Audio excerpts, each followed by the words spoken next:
My question would be, do you want to change your culture? Do you want to get held down by one service tech? That one tech, man, he can fix anything. He can do this. He's Superman, but stabs himself with kryptonite all the time because he's that negative. Who wants to be held hostage by someone like that?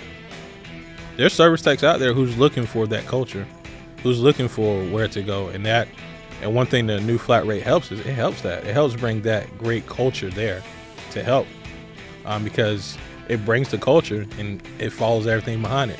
Man, this is a good place to work, but man, now I'm making money.